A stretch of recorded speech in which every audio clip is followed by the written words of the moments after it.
Hey everyone, and welcome to Cricut Time. Subscribe to see new videos each week with project ideas and tutorials on all things Cricut and sublimation. For today's tutorial, I will show you how to make your own sublimation tumblers.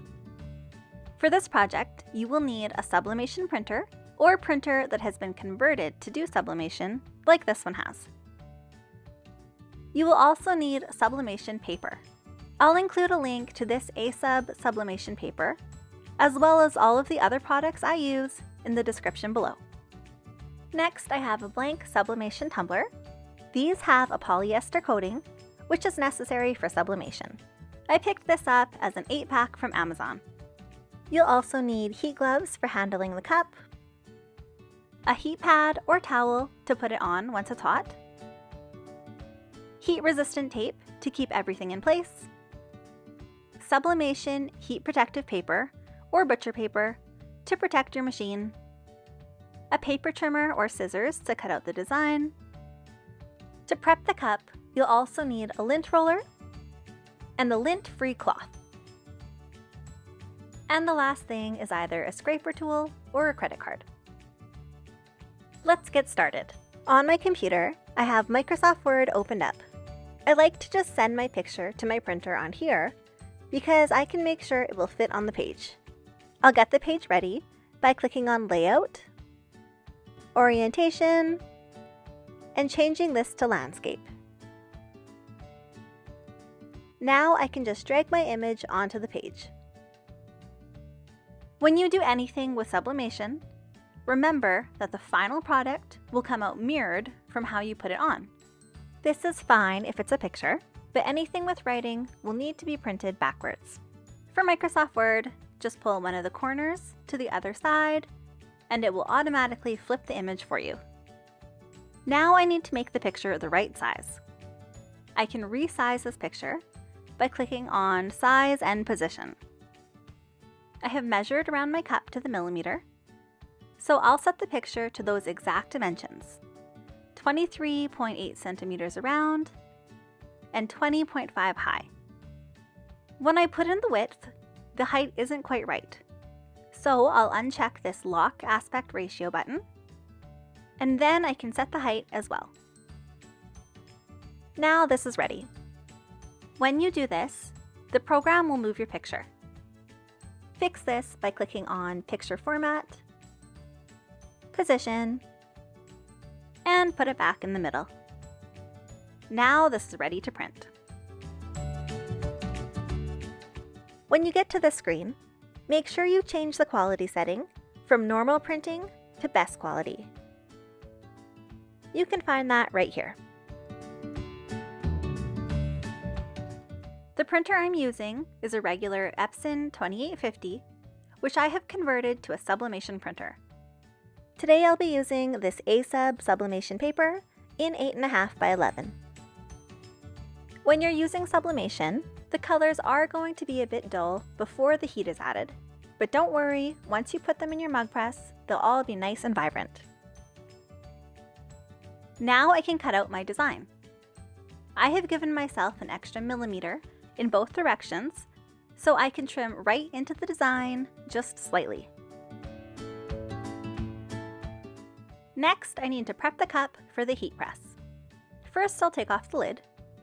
I do not want any dust or anything between the cup and the sublimation paper, so I'll take a lint-free cloth and wipe it down. Next, I'll take a lint roller and go over it just to be sure that I haven't missed anything. Now I can put my design onto the cup. I will get a long piece of heat-resistant tape ready. Then I can wrap the design around.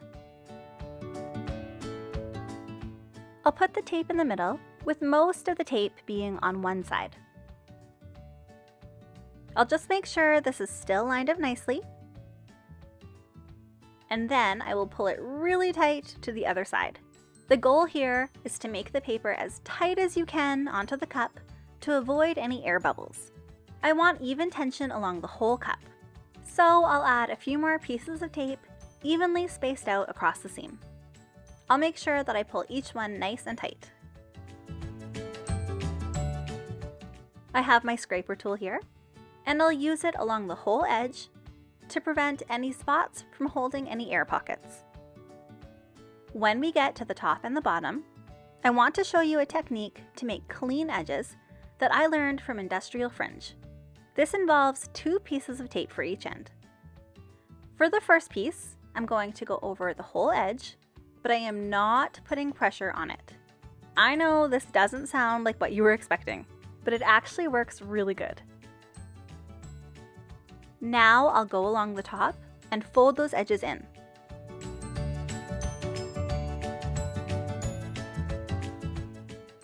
Now I can go around the cup and look for any areas like this where the paper isn't stuck down smoothly to the cup. I'll use my scraper again to pull up on those areas to smooth them down a bit. Otherwise, they could hold some air and cause white spots or bleeding on my cup. Now here's where we try the different approach. I'll take a second piece of tape and secure it to the top, but only to the edge of the cup. Now I'll pull really tight so there is a lot of pressure. This will cause the very top to fold in and help to really minimize the chance of air bubbles and imperfections to this area. When you do this, you really want to pull as hard as you can on that tape.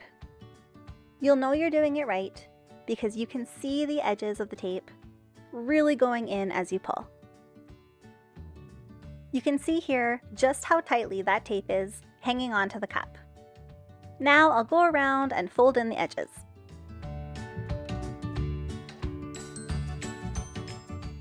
Now I can go around the cup one more time with my scraper. I'm looking to see if there are any areas that need to be smoothed out again, or if they are flat against the cup. This side looks good, so now I'll do the bottom. I'll repeat the whole process. I'll put on 1 piece of tape with minimum pressure,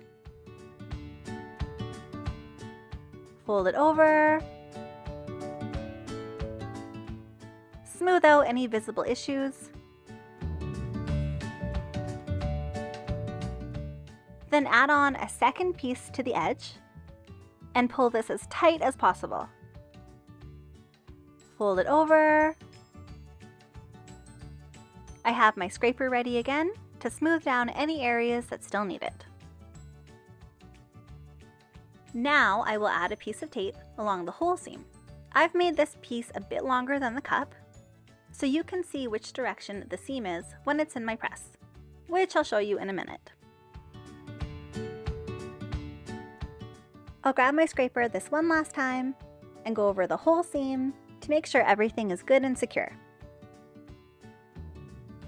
Once the design is taped onto the cup, I need to add a layer of sublimation heat protection paper or butcher paper around the cup to protect the heat press. I'll just cut out a piece slightly larger than the cup. I'll tape this piece in place, and now this is ready for the mug press. I have my mug press set to 360 degrees for 50 seconds. I have my heat-resistant gloves on, and I'll slide in my cup, positioning the taped edge to the left of the press. The first press is done, so now I'll rotate the cup so the taped area is facing the right, and press it again for another 50 seconds. With my gloves on, I can take this out and set it on my heat mat to let this cool down completely. This is nice and cool to the touch, so now I can pull off the tape and unwrap it. I'm going to start at the top and pull down at an angle to take off large sections at a time. Well, here is the finished product, and I love how it turned out. Let's check out the seam. It's nice and clean without any bleeding or ghosting. There is a tiny line here between the edges, so next time I'd make it about 1 millimeter longer, but other than that, this looks great. As I go around, everything looks pretty good. Let's check the bottom. I don't see any major areas of concern here. Let's check the top. And this looks nice and crisp as well. the color is going all the way to the top, and there are no problems with air pockets. Well, thanks for joining me today, and don't forget to subscribe for more project ideas and tutorials on all things sublimation and Cricut.